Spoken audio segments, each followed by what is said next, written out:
Programação para as crianças então podem.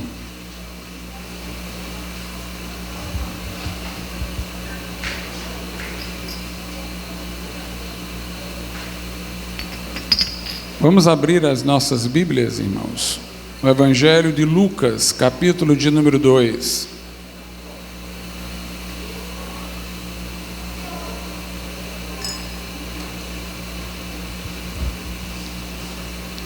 Lucas capítulo 2, nós leremos a partir do versículo de número 8. Evangelho de Lucas, capítulo 2, a partir do verso de número 8. Diz assim a palavra do Senhor: Ora, havia naquela mesma comarca pastores que estavam no campo e guardavam durante as vigílias da noite o seu rebanho. E eis que o anjo do Senhor veio sobre eles, e a glória do Senhor os cercou de resplendor. E tiveram grande temor. E o anjo lhes disse: Não temais, porque eis aqui vos trago novas de grande alegria, que será para todo o povo. Pois na cidade de Davi vos nasceu hoje o Salvador, que é Cristo o Senhor. E isto vos será por sinal: achareis o menino envolto em panos e deitado numa manjedoura. E no mesmo instante apareceu com o anjo uma multidão dos exércitos celestiais, louvando a Deus e dizendo: Glória a Deus nas alturas, paz na terra, boa vontade para com os homens. Podeis assentar. Meus amados irmãos, Mateus, o evangelista Mateus, ele destaca a figura dos reis que vieram do Oriente, observadores das estrelas, sábios e ricos de outra sorte não poderiam ter financiado a própria viagem e nem teriam dado aqueles presentes valiosos a Jesus. Aqueles reis que eram também magos no sentido de estudiosos das estrelas, de alguma maneira entenderam que o movimento de uma estrela indicava o nascimento do Messias, e foram por ela conduzidos até Jerusalém. De lá passaram a não mais ver a estrela, mas tomaram informação por meio de Herodes com os sacerdotes que o Messias havia de nascer em Belém. Para lá foram, a estrela novamente lhes apareceu, e eles prestaram um culto à criança que encontraram. Mas Lucas destaca os pastores. Os reis do Oriente, eles não eram judeus, eles eram gentios, eles não tinham as escrituras do Velho Testamento, se guiaram pela observação da criação divina e depois tiveram uma complementação de informação pelas escrituras que os sacerdotes lhes deram sobre Jesus nascer em Belém. Mas os pastores, que são aqueles de quem Lucas fala, eles eram judeus, eles conheciam as escrituras do Velho Testamento, as promessas messiânicas que Deus fizera a Abraão, Isaque e Jacó. Portanto, embora o nascimento de Jesus Cristo tenha sido ignorado pelas autoridades judaicas, os sacerdotes não se deram conta. Herodes quis perseguir a criança, o Império Romano não se deu conta. Nós tivemos uma representação remanescente de gentios e de judeus, que por estarem com o coração alinhado com Deus, na busca de sua vontade, foram guiados para testemunhar o evento do nascimento de Cristo. E aqui no relato dos pastores, a Bíblia diz que eles estavam lá guardando o seu rebanho. Note como era um povo bem distinto daqueles que vieram do Oriente. Eram pessoas agora simples, não eram intelectuais, eram homens do campo, não eram gentios, eram judeus. Deus quis exatamente aparecer a dois grupos tão distintos, para que nós pudéssemos ver que o Evangelho é para todos, que Jesus veio pelo culto e pelo inculto, pelo rico e pelo pobre, pelo judeu e pelo gentil, veio para ser salvador de todos quanto nele creem.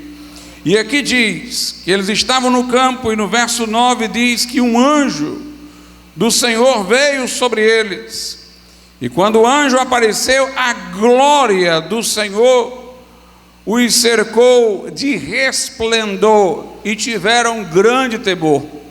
A primeira coisa que eu quero lhes chamar a atenção é que esses pastores, não pelo anjo que lhes apareceu, mas pela glória do Senhor que os cercou e pelo seu resplendor, por se sentirem confrontados com a presença do Deus Altíssimo, eles tiveram medo, eles tiveram temor. Para que alguém possa entender o Evangelho e ser conduzido a Cristo para a sua salvação, ele deve passar primeiro pela experiência do temor. O que quero dizer com isso?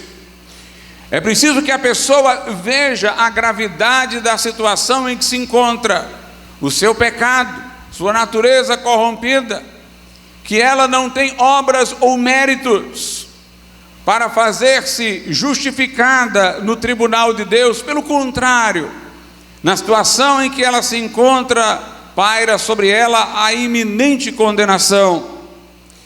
Nós só percebemos que estamos nesse estado, nessa situação, quando nós somos confrontados com a presença de Deus. O que eu quero dizer, irmãos, é que a maior parte das pessoas vive uma vida horizontalizada, sem verticalização. Elas não olham para os seus caminhos aos olhos de Deus. Elas não estão de fato à procura de Deus, embora possam estar falando dele religiosamente, mas elas estão inteiramente imersas nesse mundo aqui. E quando elas se autoavaliam, o fazem não contrastando o que são com o que Deus é, mas contrastando o que elas são com o que os outros são. E nós dessa forma podemos sempre encontrar alguém pior do que nós, para podermos dizer: eu não faço aquilo que aquela pessoa faz, eu não sou assim. E nesse momento de comparação nós nos lembramos das nossas aparentes virtudes. Eu tenho isso de bom que aquele ali não tem. Quando nós pensamos em nós mesmos conforme uma média dos homens, talvez nós pensemos que somos pessoas boas, pessoas que jamais Deus condenaria ao inferno, que temos obras, se não perfeitas, o bastante para comover o coração de Deus e Ele por elas se agradar de nós. Mas quando nós somos confrontados com o próprio Deus, a coisa é diferente. A Bíblia diz que no dia do juízo, nós não estaremos lá agrupados. Deus não nos julgará por lotes, como um certo tribunal aqui do Brasil recentemente o fez equivocadamente. Seremos julgados individualmente. Cada um levará o seu próprio fardo. E quando alguém estiver diante de Deus para prestar contas, não vai poder olhar para alguém do lado, porque não estará lá à disposição dele para dizer: eu sou melhor do que esse, eu sou melhor do que aquele. Ele vai estar contrastado com Deus. E sob a luz de Deus é que as nossas trevas se evidenciam. Debaixo da visão da santidade de Deus é que nós enxergamos como nós somos pecadores.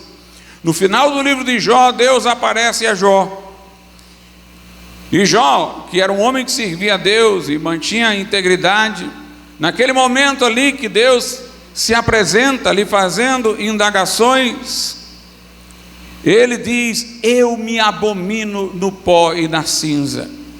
Note, ele não fala nem de suas obras, de que poderia lamentar-se, porque todos somos pecadores. Ele se lamenta de quem ele é. Eu me abomino, a minha natureza, a minha condição, no pó e na cinza. No Salmo 51, Davi, depois de ter pecado, está fazendo confissão do seu pecado a Deus. E ele diz: pequei contra ti somente pequei. Note como Davi está se colocando ali diante de Deus. Ele diz: e eu fiz o que é mal diante dos teus olhos. Ele não está vendo um vizinho do lado direito, outro do lado esquerdo, não, ele está vendo-se diante de Deus. O meu pecado foi contra o Senhor. O que eu fiz não é agradável aos teus olhos. E naquele momento, meus irmãos, ali diante de Deus em confissão e oração, vendo o seu pecado, ele viu mais do que o seu pecado. Ele viu a condição arruinada da sua natureza. E ele disse: eis que eu nasci em iniquidade, e em pecado me concebeu a minha mãe. Deus fez o homem no princípio em inocência, com retidão, a sua imagem e semelhança. Mas quando Adão pecou, aquele do qual todos nós somos procedentes, a natureza humana foi envenenada pelo primeiro pecado, foi arruinada, degenerada. E nós, vindos desse tronco impuro, chegamos a este mundo também impuros, porque do impuro não se pode tirar o puro, diz a Bíblia no livro de Jó. Todos chegamos a este mundo com um coração arruinado, com a natureza caída. Diante da presença de Deus, nós vemos muito mais do que nossas ações. Nós conseguimos ver a nossa natureza como ela é antagônica a Deus, no estado falido em que ela se encontra. A inclinação da carne é inimizade contra Deus. Isaías, o profeta, era um homem temente a Deus. No ano da morte do rei Uzias, ele foi ao templo para orar. E ele teve uma visão profética de Cristo, antes que ele se encarnasse, no alto e sublime trono. E a Bíblia diz que suas palavras foram essas: ai de mim, que sou um homem de impuros lábios, habito no meio de um povo de lábios impuros, e eu vi o rei. Ai de mim que vou perecendo. O termo utilizado para perecer ali é desintegrar. Eu estou me esfacelando. Ele de repente sentiu a sondagem profunda que a presença de Deus faz em nossos corações. Freud disse uma coisa certa: que os motivos que às vezes aparecem no nosso consciente não são os verdadeiros, que estão ocultos no nosso inconsciente, mas a presença de Deus faz vir para fora do tapete o que colocamos lá, faz com que os motivos disfarçados que utilizamos sejam desmascarados, e que a cobiça do nosso coração se estampe. Por isso os homens mais santos foram os que se acharam mais pecadores, porque andando na presença de Deus estavam sempre vendo suas falhas com mais evidência, as pequenas coisas que os outros não levavam a sério como coisas graves. Aqueles pastores, antes de terem a boa notícia, tiveram que ter este assombro, para que pudessem ver o seu estado e a sua condição de pecaminosidade. A presença de Deus os atemorizou, a glória de Deus os atemorizou, trouxe uma sensação de que eles não tinham como comparecer na presença de Deus de maneira a serem justificados diante dela, senão que somente seriam condenados. Por isso Deus primeiro lhes provocou o temor, para depois fazer o anúncio da boa notícia. Uma boa notícia, ela é boa notícia em função das nossas expectativas. Se eu contar aqui como boa notícia uma coisa que tenha acontecido, mas que não corresponda às expectativas de ninguém, ninguém vai entender porque esta notícia é boa. Pode entendê-la como uma notícia, uma informação, mas ela não causará ao que a ouve grande alegria, porque não corresponde às suas expectativas. Ninguém vai celebrar a descoberta de um remédio para uma doença grave, se ele não estiver com essa doença ou correr o risco de tê-la. A pessoa não vai ter como uma boa notícia um caminho de escape para um perigo, se ela não achar que está em perigo. Ninguém pode receber esta mensagem, que a Bíblia chama de evangelho, que significa boas notícias, se não se sentir um pecador. Há pessoas nessa cultura que vivemos, cristianizada, mas não cristã, que ouvem sobre tudo isso que eu estou falando aqui, essa história de Jesus ter vindo ao mundo, nascido, morrido na cruz, sem que isso lhes afete o comportamento, sem que isso lhes afete a visão de mundo, sem que isso lhe capture os afetos mais profundos. Porque estas pessoas acham bonita toda a história, a narrativa, mas elas não se colocam no lugar dos pecadores pelos quais Jesus tinha que vir. Elas normalmente dizem: não, eu sou uma pessoa boa.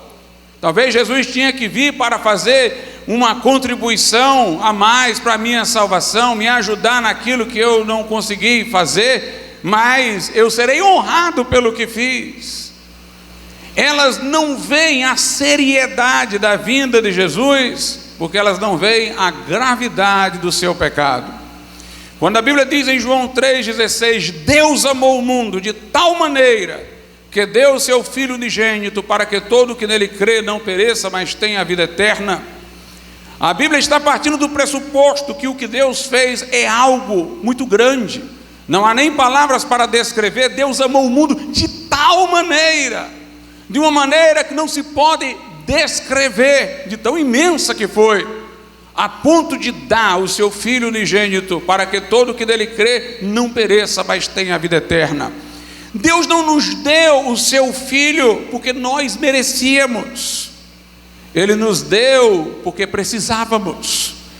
Ele não nos deu o seu Filho para vir e morrer porque éramos dignos. Ele nos deu e enviou o seu Filho para que fôssemos dignificados.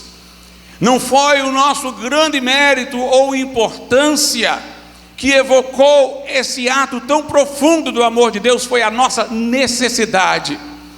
O buraco em que nós caímos era tão profundo que só um investimento enorme, infinito de amor poderia prover socorro. A Bíblia Sagrada mostra como Deus leva a sério a ordem moral que Ele estabeleceu no mundo. A alma que pecar, essa morrerá. Quando Adão transgrediu, foi expulso do paraíso e sujeito à mortalidade, à enfermidade, e ficou fora da presença de Deus. Nós vemos que o salário do pecado é a morte. Deus não nos salvaria sem reordenar sua ordem moral. Deus não nos perdoaria os pecados deixando a violação feita sem compensação. E ninguém poderia fazer compensação entre nós, porque todos igualmente pecaram e foram destituídos da glória de Deus. Todos estavam endividados com Deus, e Deus envia o seu próprio Filho para fazer-se homem e ser homem perfeito, para que Ele pudesse nos representar naquela cruz, levando os nossos pecados, morrendo em nosso lugar, para que Deus pudesse nos perdoar sem que a sua lei fosse abandonada. A morte proclamada pela sentença da lei foi cumprida, mas não em nós, em Cristo. O castigo que nos traz a paz estava sobre Ele, pelas suas pisaduras fomos sarados. Quando Jesus na cruz disse: Pai, está consumado, Ele quis dizer: está compensado o dano, está reparada a ordem moral. O Senhor pode agora perdoar os que creem. Então, ninguém vai conseguir entender o Evangelho como tal sem ver a gravidade do seu pecado. Você nunca vai ver a Cristo como deve ver, sem que primeiro você veja a sua miserabilidade como deve enxergar. A Bíblia diz que o mundo foi feito por Cristo, mas o mundo não o conheceu. Este mundo não o conheceu porque o mundo não conheceu o seu próprio pecado, para ver o quanto necessitava de Cristo. Jesus veio para o que era seu, os judeus, mas os seus não o receberam. Estavam mais preocupados em se libertarem do jugo romano do que com o problema maior, que era o seu próprio pecado, e não puderam enxergar em Cristo, o Redentor do mundo. Mas a todos quanto o receberam, sejam judeus, sejam gentios, Deus deu-lhes o poder de serem feitos filhos de Deus. Então diz aqui, relendo o verso 9: e eis que o anjo do Senhor veio sobre eles, e a glória do Senhor os cercou de resplendor, e tiveram um grande temor. E o anjo lhes disse: não temais, não temais, porque eis aqui vos trago novas de grande alegria, que será para todo o povo, pois na cidade de Davi vos nasceu hoje o Salvador, que é Cristo Senhor. Observe como o anjo diz: não temais, por quê? Porque vos nasceu. Ou seja, se Jesus não tivesse vindo, vocês tinham razão para temerem, vocês tinham razão para estarem atemorizados. Mas eu estou lhes dando uma razão para que vocês não temam: é que vos nasceu. Não temais, porque vos nasceu hoje o Salvador na cidade de Davi, que é Cristo o Senhor. Essas são boas notícias de grande alegria. Note, o temor é contrastado com grande alegria. Vocês deveriam sentir temor, mas porque ele veio, vocês podem ter grande alegria. Isso é o que caracteriza a experiência pessoal de salvação. No primeiro momento nós sentimos contrição e vimos o nosso pecado, como na história que Jesus contou do publicano e do fariseu. O fariseu entrou no templo e orava consigo mesmo, disse Jesus, quer dizer, ele não estava na presença de Deus. Embora orando, ele estava falando com o seu próprio ego. Se ele estivesse de fato na presença de Deus, não diria o que estava dizendo, porque ele falava: graças te dou, ó Deus, porque eu não sou como esse publicano. Ó a comparação: eu dou o dízimo de tudo que recebo, eu jejuo 2 vezes por semana. Ele estava falando de seus méritos, mas a Bíblia usa essa expressão: ele orava consigo mesmo. Jamais ele diria isso se ele estivesse aqui diante desse resplendor, ele ia estremecer. Mas ele falava com o seu próprio eu, como se estivesse falando com Deus, simulando falar com Deus. Mas o publicano batia no peito, não ousava levantar a cabeça aos céus, e contrito no coração dizia: sê propício a mim, ó Deus, que sou pecador. A Bíblia diz: este publicano foi justificado diante de Deus, porque ficou contrito. E ali no templo, o lugar onde eram oferecidos os sacrifícios pelo pecado, ele teve ali, naquela imagem dos sacrifícios, a visão de Cristo, o Cordeiro de Deus que tira o pecado do mundo, que morreria por ele. Ele se refugiou na fé, no sacrifício da cruz, e foi justificado por Deus.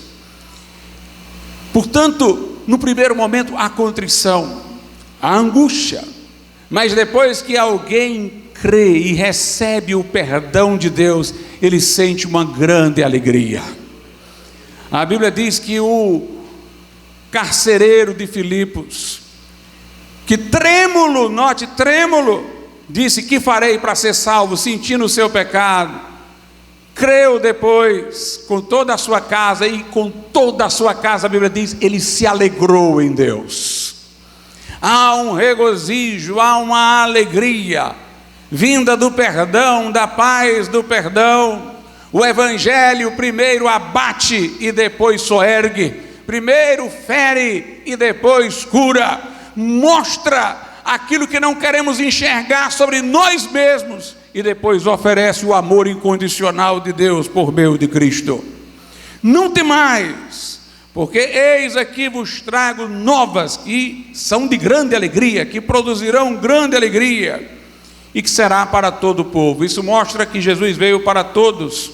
Embora estivesse falando aqui específico para os judeus, há outras passagens que falam mais universalmente. Ele não supõe que entre os judeus haja alguns eleitos pelos quais Jesus veio, mas ele veio para todo o povo. Essas boas notícias são boas notícias para todos, para todo o povo. Jesus veio a favor de todos nós, morrer por cada um de nós, embora nem todos estejam salvos, mas só os que nele creem. Aqui diz: pois na cidade de Davi vos nasceu hoje o Salvador, que é Cristo o Senhor. Era uma profecia bíblica, está no livro do profeta Miqueias, que diz que Jesus nasceria em Belém. O anjo está dizendo que se cumpriu. Na cidade de Davi, em Belém, nasceu hoje o Salvador, que é Cristo o Senhor. Observe, o Salvador é o Senhor. Ninguém terá Jesus como seu Salvador, se não o tiver como seu Senhor. Devemos nos arrepender de nossos pecados e entregar a nossa vida arruinada a Jesus, para que Ele transforme nossa vida em outra, para que Ele nos dê um novo coração e uma nova vida. Você não pode querer que o médico extirpe o câncer do seu corpo sem se entregar a Ele na mesa de cirurgia. Você não pode ter uma vida salva se você não entregar a Cristo a vida perdida para que Ele a salve. Portanto, a mesma fé pela qual invocamos Jesus como Salvador nos faz render a vida a Ele como Senhor. Ninguém diga que tem fé em Jesus como Salvador se não tiver confiado sua vida a Ele para que Ele seja dela o Senhor. Vos nasceu na cidade de Davi hoje o Salvador, que é Cristo o Senhor. E diz o seguinte, no verso de número 12: e isto vos será por sinal: achareis o menino envolto em panos e deitado numa manjedoura. Meus irmãos, se nós fôssemos imaginar um sinal para identificar um fato tão grande, tão significativo, nós pensaríamos numa coisa majestática, uma grande luz, um tremor de terra, alguma coisa acontecendo lá no cosmos, à vista de todos. Mas veja que coisa estranha o sinal: e isto vos será por sinal: achareis o menino envolto em panos e deitado numa manjedoura. Por que isso era um sinal? Porque um sinal, irmãos, é qualquer coisa difícil de acontecer. E isso era uma coisa incomum. Uma criança que vai ser encontrada numa manjedoura, o lugar em que os animais se alimentam, não era uma coisa comum. Maria e José não encontraram lugar nas estalagens de Belém, e ela terminou gerando o filho e pondo, portanto, numa manjedoura. Imagine isso. Não é comum, ninguém ouve falar de alguma criança aí que nasceu e foi colocada numa manjedoura. Por isso servia de sinal. Ou seja, vocês vão até lá e vocês vão identificar quem ele é, porque vocês vão ver uma coisa incomum: uma criança numa manjedoura. Note que o incomum era o excesso de simplicidade. O incomum era uma extravagância de simplicidade. Meus amados irmãos, Deus surpreende os homens, porque Ele não faz como o homem espera, Ele não vem como o homem está na expectativa de que ocorra. Deus é o Deus das surpresas. Ele faz as coisas para surpreender a sabedoria dos sábios, para surpreender a sagacidade dos estratégicos. Ele faz de maneira, irmãos, que nós não imaginaríamos nunca que seria daquela forma que Ele o faria. Os judeus esperavam um grande general, que os pudesse libertar do jugo de Roma, como Moisés os libertou do jugo de Faraó, e como Moisés fez grandes sinais no Egito, sinais para julgar o Egito e libertar Israel, eles pensavam que Jesus faria algum tipo de sinal libertador dessa maneira. Os gregos tinham seus filósofos, que viviam na expectativa da aparição de um grande sábio, que trouxesse uma filosofia mais completa, que pudesse dar direção e luz. Mas Jesus surpreendeu os judeus e gregos. Paulo diz na primeira carta aos Coríntios 1, os judeus pedem sinal, como um sinal daqueles que Moisés fez, um sinal de libertação. Paulo diz, os judeus pedem sinal, os gregos pedem sabedoria, pedem um filósofo, mas nós pregamos a Cristo crucificado, que é escândalo para os judeus e loucura para os gregos. Quem imaginaria que Deus iria se encarnar, irmãos, e tomar como homem a figura de um carpinteiro, como disse o profeta Isaías, antes que Jesus viesse, será homem de dores, experimentado nos trabalhos, mas ele sendo rico se fez pobre, para que pela sua pobreza nós fôssemos feitos ricos. Quem imaginaria que o Salvador, o próprio Filho de Deus, feito homem, ao nascer, estaria numa manjedoura? Mas ele veio numa manjedoura, porque no livro do profeta Isaías diz que até o animal conhece a manjedoura do seu dono, mas o povo não conhecia Deus. E ali Jesus veio na manjedoura para mostrar que os animais às vezes são mais sensíveis no instinto para com o seu Criador do que os próprios homens.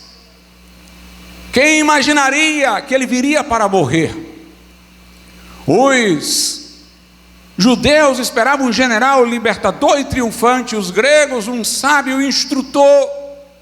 Mas Jesus não disse que veio por razões bélicas. Jesus não veio nem para ensinar, embora tenha feito o sermão do monte maravilhoso. Ele comissionou os seus discípulos para o ensino como principal função. Embora tenha ensinado, ele disse que veio para morrer.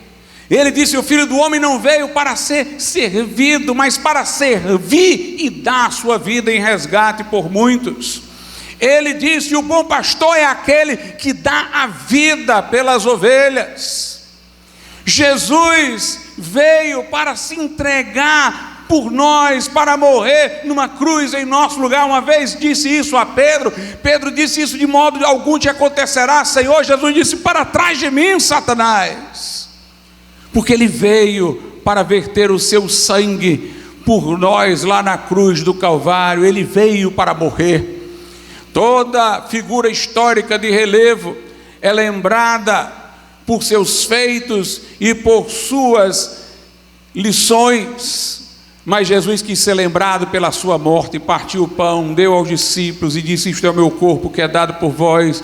Deu-lhes do cálice e disse: isso é o meu sangue que é derramado por vós, fazei isto em memória de mim. Ele quis ser celebrado, ele quis ser lembrado por sua morte, porque a sua morte é a nossa vitória. E isso confunde os homens. Muitos passavam diante de Jesus na cruz e diziam: se tu és o Filho de Deus, por que tu estás aí? Salva-te a ti mesmo. Jesus poderia fazer isso a qualquer momento, mas não nos salvaria. Ele escolheu nos salvar e não a si da cruz. Ele permaneceu lá por amor de nós, para morrer a nosso favor, em nosso lugar. O que parecia aos olhos de muitos fraqueza, na verdade era força. O que parecia aos olhos de muitos anular a possibilidade de que ele era o Salvador, era o que o fazia Salvador. Deus escolheu as coisas que não são, diz Paulo, para confundir as que são.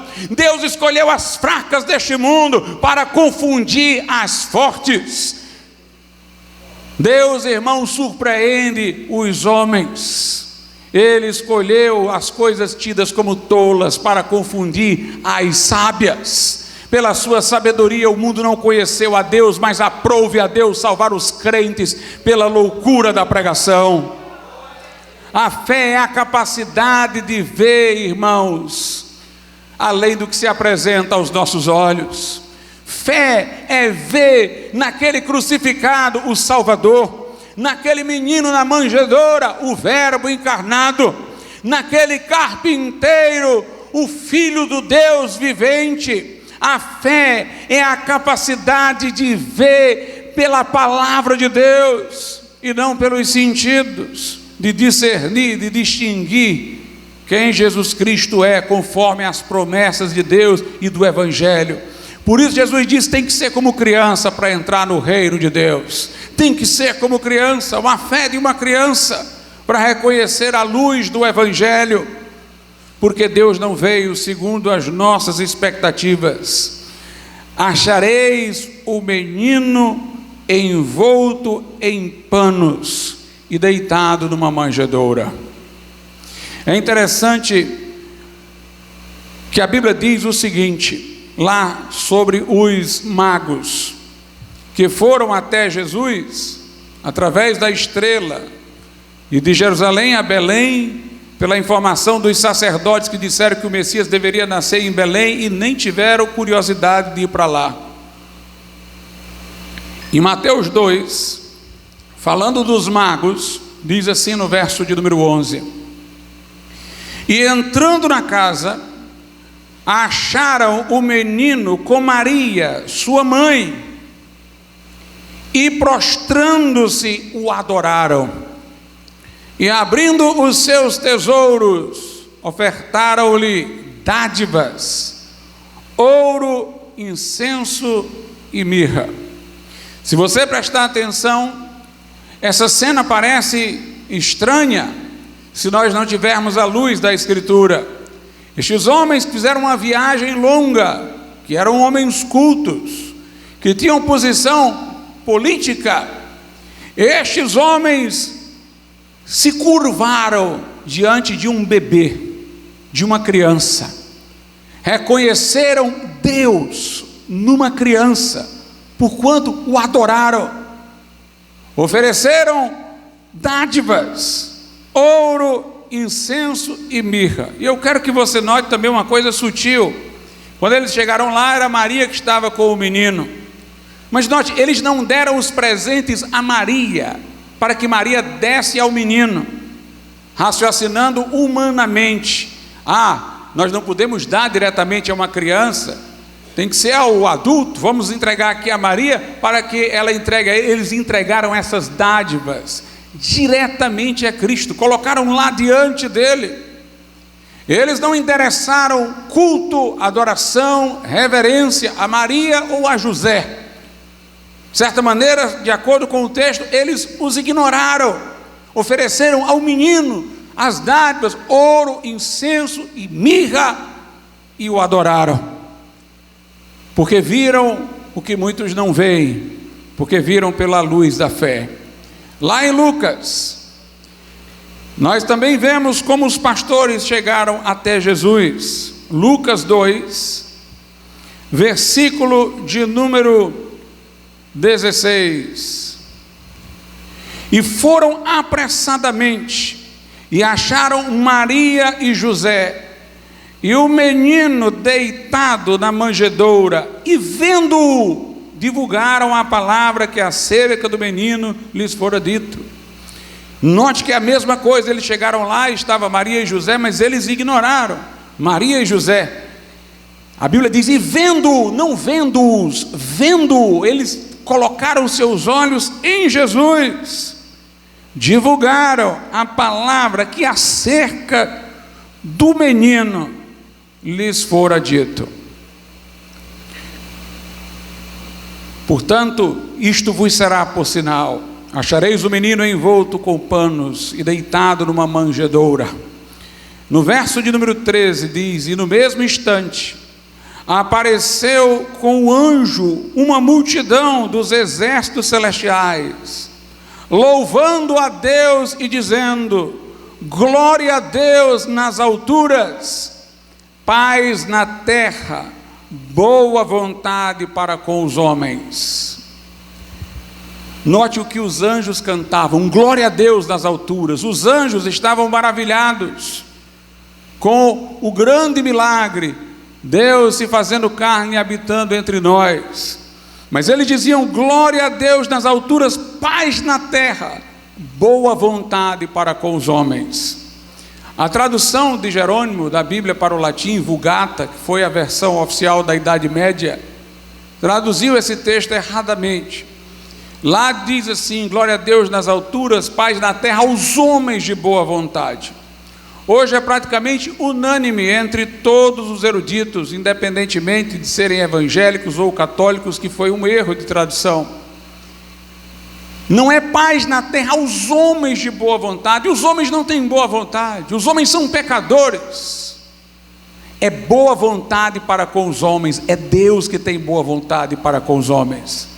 Uma outra tradução, igualmente correta como essa, diz assim: glória a Deus nas alturas, paz na terra aos homens a quem Ele quer bem. É Deus que quer bem aos homens. A Bíblia Sagrada diz: Deus prova o seu amor para conosco em que Cristo morreu por nós, sendo nós ainda pecadores.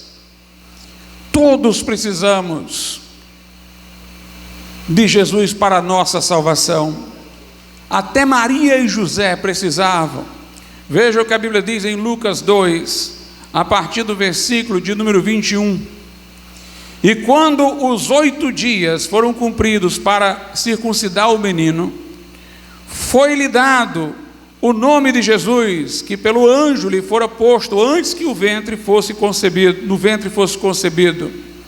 E cumprindo-se os dias da purificação dela, quer dizer, da mãe Maria, segundo a lei de Moisés, o levaram a Jerusalém para o apresentarem ao Senhor, segundo o que está escrito na lei do Senhor: todo macho que abrir a madre será consagrado ao Senhor, e para oferecer o sacrifício segundo o disposto da lei do Senhor, um par de rolas ou de pombinhos. Depois que Maria concebeu e gerou, deu à luz Jesus, Maria e José foram ao templo para circuncidar o menino, conforme a lei de Moisés, e para oferecer esses pombinhos em sacrifício. Para que os pais ofereciam estes pombinhos em sacrifício segundo a lei? Pelos pecados. Veja o que a Bíblia Sagrada diz lá em Levíticos sobre esta cerimônia. Levíticos 12, a partir do 6.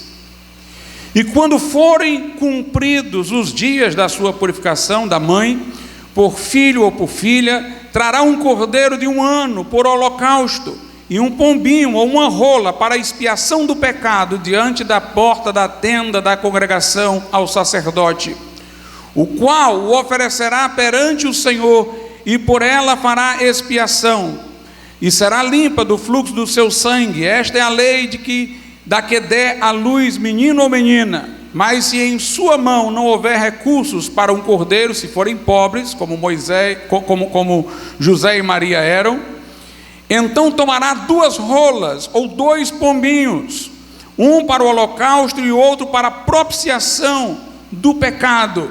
Assim o sacerdote por ela fará expiação e será limpa. Quando Maria e José foram oferecer esses pombinhos, eles estavam reconhecendo que eram pecadores.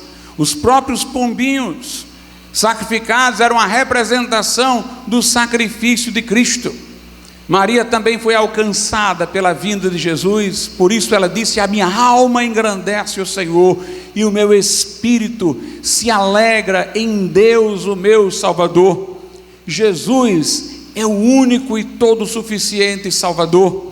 É aquele que veio por todos nós, veio para cada um de nós. Se Deus não tivesse boa vontade para conosco, nenhum de nós seria salvo. E a Bíblia continua aqui em Lucas 2, a partir do 25. Havia em Jerusalém um homem, cujo nome era Simeão, e este homem era justo e temente a Deus, esperando a consolação de Israel. E o Espírito Santo estava sobre ele, e fora-lhe revelado pelo Espírito Santo que ele não morreria antes de ter visto o Cristo do Senhor. E pelo Espírito foi ao templo.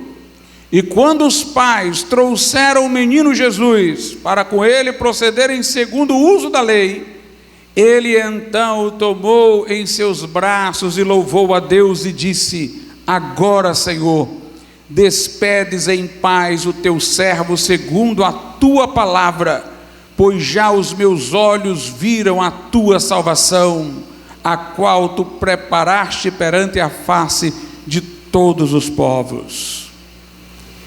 Este Simeão, este ancião, ele tinha tido uma revelação do Espírito Santo que estava sobre ele, de que ele não partiria dessa vida sem ver o Messias, a consolação de Israel. Ele foi impulsionado pelo Espírito Santo a ir ao templo, no dia em que Maria e José estavam levando Jesus. Isso mostra, irmãos, que o Espírito Santo é que nos traz até Jesus. É o Espírito Santo que nos ilumina o coração e a mente para enxergarmos quem Jesus Cristo é. É o Espírito Santo que se movimenta no nosso íntimo quando ouvimos a palavra, para que possamos ir até Jesus. E quando ele tomou a criança nos braços, ele teve a revelação. Note, ele viu muito mais do que uma criança.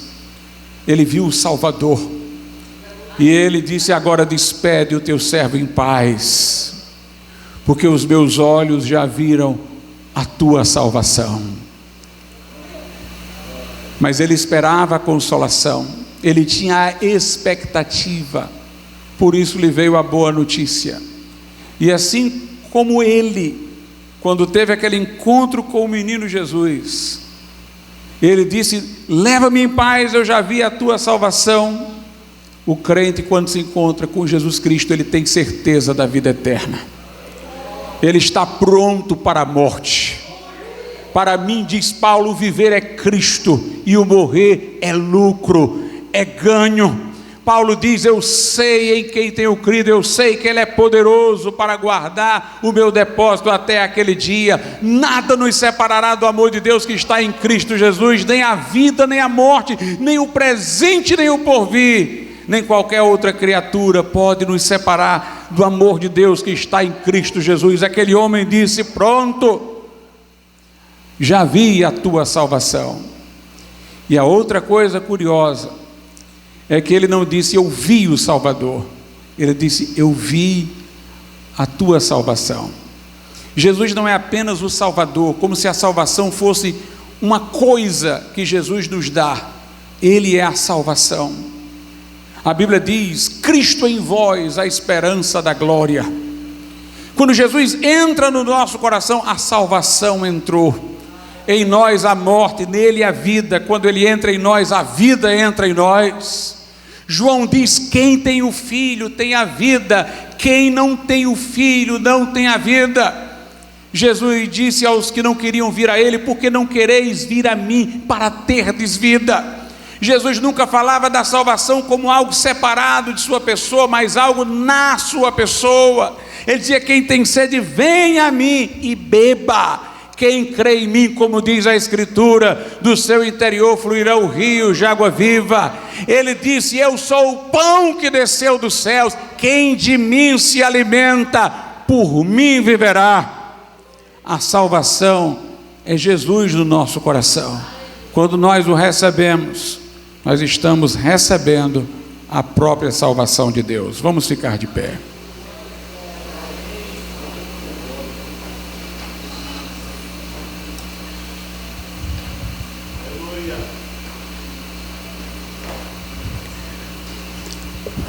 Soberano e altíssimo Deus, nosso Pai, nós te louvamos por tão grande salvação, porque aprove a Deus revelar força na fraqueza e manifestar-se, meu Deus, de maneira incomum e surpreendente, de nos resgatar por meio do sacrifício de seu próprio Filho, que voluntariamente se entregou por nós.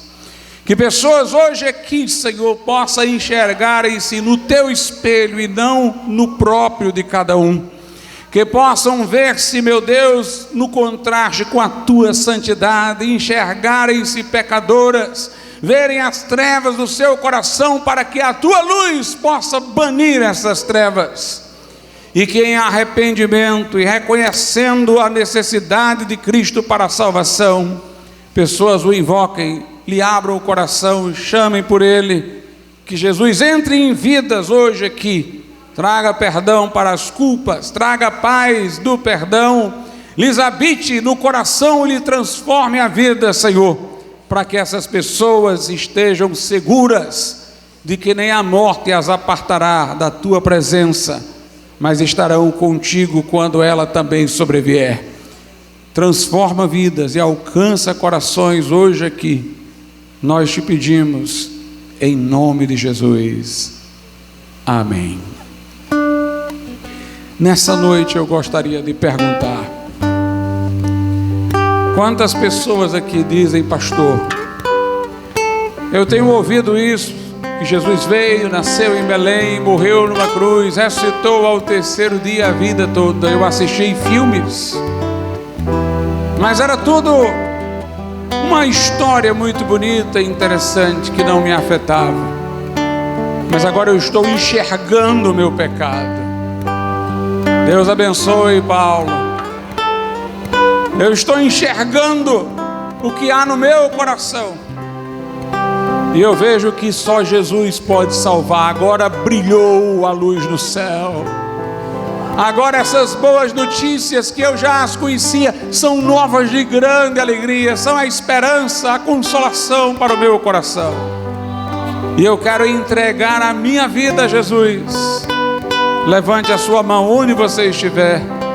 Nós iremos orar por você. Deus abençoe, minha irmã. Convido só para vir aqui à frente, mas pode ficar aqui a irmã do lado. Onde está uma segunda pessoa? Uma terceira pessoa, tem o Paulo aqui também. Uma terceira pessoa que queira entregar a vida ao Senhor Jesus. Você diz, eu quero, pastor, eu quero isso para o meu coração, eu quero isso para a minha vida. Levante a sua mão e nós vamos orar por você. Faça como eu estou fazendo aqui, levante sua mão. E nós vamos orar nessa noite com você, para que Jesus entre no seu coração, mude a sua vida. Se você conhece a palavra de Deus, você está afastado, desviado, você quer se reconciliar com o Senhor, vem aqui à frente, junte-se a estes, entrega o teu coração a Jesus, nessa noite, onde você estiver. Deus está esperando por você. Você pode sair daqui diferente. Este Natal pode ser mais do que um acontecimento a ser relembrado. Pode ser Jesus nascendo poderosamente na tua vida e trazendo segurança de vida eterna para o teu coração. Se você ainda não se manifestou, faça-o agora. Jesus disse, quem me confessar diante dos homens, eu o confessarei diante do Pai, diante dos santos anjos. O que porém se envergonhar de mim, eu terei vergonha dele na presença de meu Pai. Por isso nós somos tão insistentes para que você confesse. Levante sua mão, se manifeste num ato público para entregar seu coração a Jesus. Nós vamos orar agora, mas você pode ser a terceira pessoa que nessa noite vai tomar essa decisão.